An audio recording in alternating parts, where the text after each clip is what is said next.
បាទនេះចំការម្នាស់របស់កសិករផេនគ្រីបនៅភូមិព្រែកជីកឃុំព្រែកជីកស្រុករុក្ខគិរីខេត្តបាត់ដំបង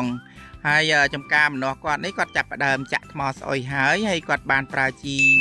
អ៊ុយរ៉េក្បាលសឹងយើងនឹងបាទអញ្ចឹងគ្រីបអាចរៀបរាប់បានទេដំណោះហ្នឹងមានអាយុប្រហែលខែហើយយើងចាក់ថ្មស្អុយពីកាលម្នាក់នេះមានអាយុ6ខែលោកគ្រូបាទ6ខែខ្ញុំចាក់ថ្មបាន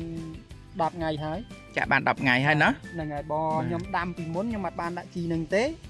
ទើបតែ8ខែឬក៏10ខែបានខ្ញុំបានចាក់ថ្មអូបាទដល់ឥឡូវខ្ញុំដាក់ជីហ្នឹងតែ6ខែទេជីអ៊ុយរ៉េសញ្ញាក្បាលសឹងណាបាទអ៊ុយរ៉េសញ្ញាក្បាលសឹងហើយយើងមើលទៅដើមម្នាស់ដូចប្រកបដោយសុខភាពហ្នឹងណាហើយមានប្រែពើអីទៅណាទៀតទេបាទហើយយើងមើលចំការជាប់ហ្នឹងវារៀងលឿងណាបាទពួកគាត់ចាក់ថ្មស្អុយឲ្យដែរប៉ុន្តែវារៀងលឿងបាទដល់យើងប្រើជីអ៊ុយរ៉េសញ្ញាក្បាលសឹងហ្នឹងអត់លឿងទេហេតុអីបានយើងចាប់ផ្ដើមប្រើជីហ្នឹងឃើញមិត្តភក្តិគេយកជីហ្នឹងមកបាទឃើញមិត្តភក្តិគេណែនាំខាងប្រើជីហ្នឹងសាកមើលទៅ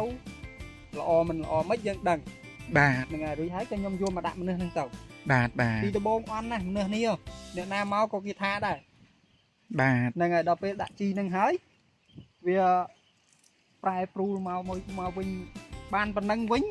ទុកចាត់ទៅក្រាន់បាល់មុនដំបងវិសជូចោលផងបើតាមយើងមើលទៅអត់ទេម្នាស់លូតលាស់ល្អហើយស្មើបាទល្អហើយស្មើជាមើលដល់ពេលចេញផ្កាបានដឹងថាវាសុខភាពក្តាប់ផ្កាវាហ្នឹងប៉ុណ្ណាណាបាទអរគុណច្រើនហើយចោះមានអីចង់ផ្ដាំផ្ញើទៅបងប្អូនយើងដែលអត់ទាន់បានប្រើក្បាលសឹងហ្នឹងឯងចង់ផ្ដាំផ្ញើដែរបើសិនជាយល់ល្អជីហ្នឹងវាធូរថ្លៃដែរបាទហើយណាមួយយើងដាក់ទៅវាឆាប់ប្រែបងប្អូនមានលទ្ធភាពទិញជីសញ្ញាបាសឹងនឹងប្រើដូចខ្ញុំដែរទៅវាអាចថាវាទៅកាត់បន្ថយចំណូលខ្លះដែរចំណាយនេះបាទកាត់បន្ថយចំណាយបាទ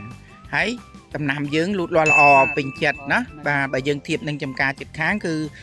ម្នាស់យើងល្អជាងច្រើនបាទអរគុណជម្រាបលា